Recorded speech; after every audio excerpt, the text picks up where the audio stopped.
Alright, this is Martin from Gardens for Life. It's finally time to harvest our pumpkins. It's the end of October now. It took them probably about 4 to 5 months to grow. We planted most of them in June or even at the end of May, a little bit early before our last frost date, but still they all survived and they all did very well throughout the growing season. And it's we've planted them all into no-dig lasagna beds. Basically simply compost covered in wood chips, and they did very well. We had no weeding to do and absolutely no maintenance. So let's get into it, and I'll show you a little bit about how they were planted earlier in the year, just at the end of this video. So stay tuned.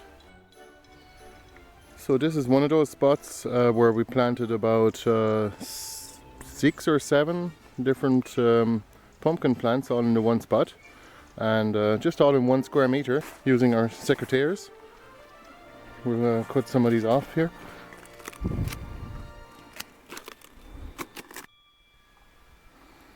So we simply cut off the green part of the stalk here, and we keep the woody bit. Now we can even carry it by the stalk. It's very sturdy. And we'll just put it over here with the other pumpkins.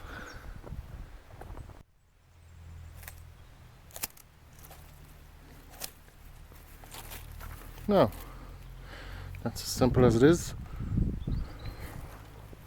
So that type of pumpkin now, that will cook about 10 portions worth of soup. This is our favourite type pumpkin. This is a red Kuri Squash.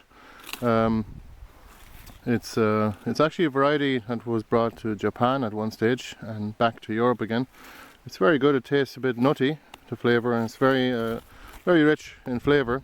And also the main advantage of it is that it grows many little pumpkins on one vine rather than one ginormous one like this one here. The Mesquita, Provence or fairy tale pumpkin. It's much bigger. You can compare it to the size of my hand here. So we'll cut all of these off the vines now.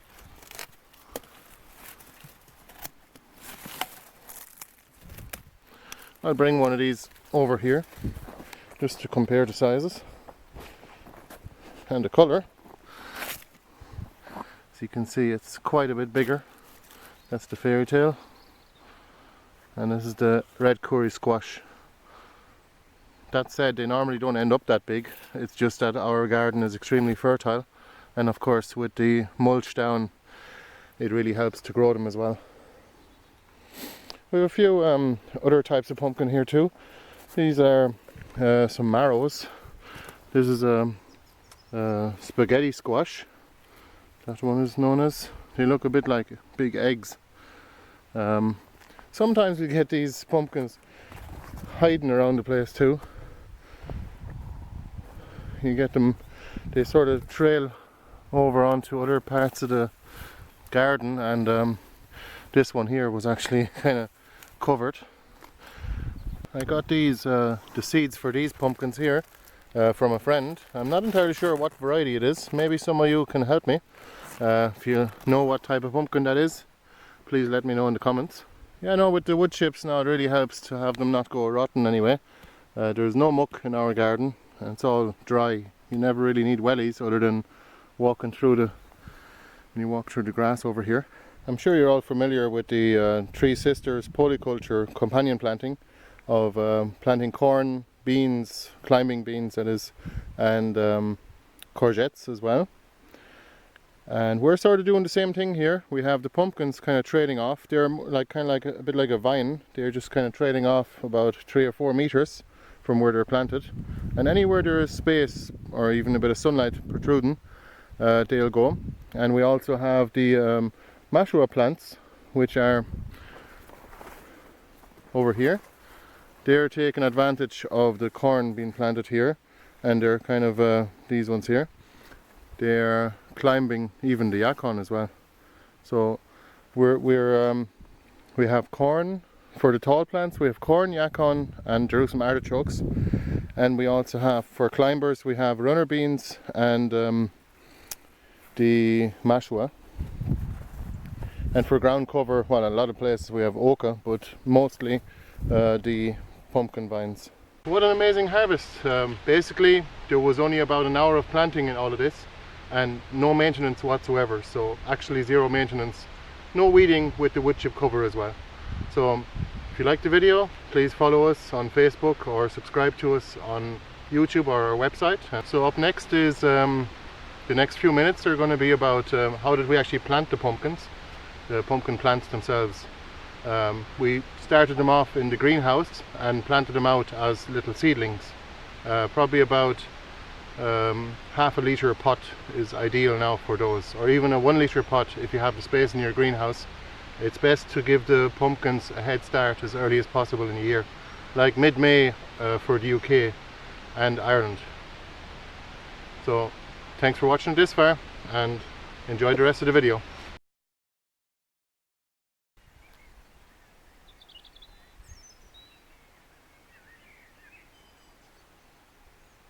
So I'm going to plant a pumpkin plant every foot or so, and that might seem very close, but if you're planting them this way and they can take over a redundant space, they'll be fine. There's a lot of rooting space, a lot of rooting medium even underneath here, under all of these wood chips. I'd say the roots will probably reach all the way out, probably about out to here, maybe a metre away from the actual planting row.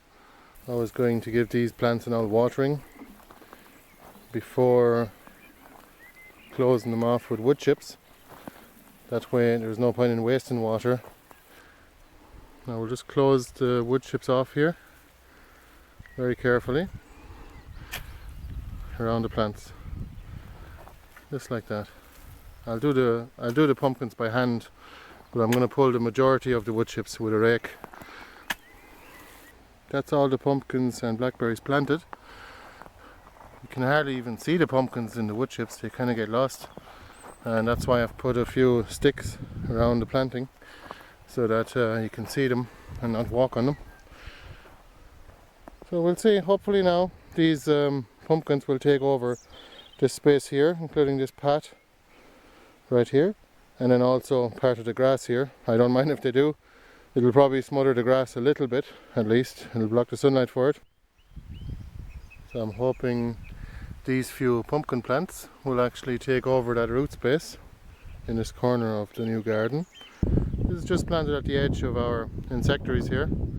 So hopefully now these pumpkins will actually take over this space here. And at the edge there is just a pat, and then maybe even onto the grass if we're lucky.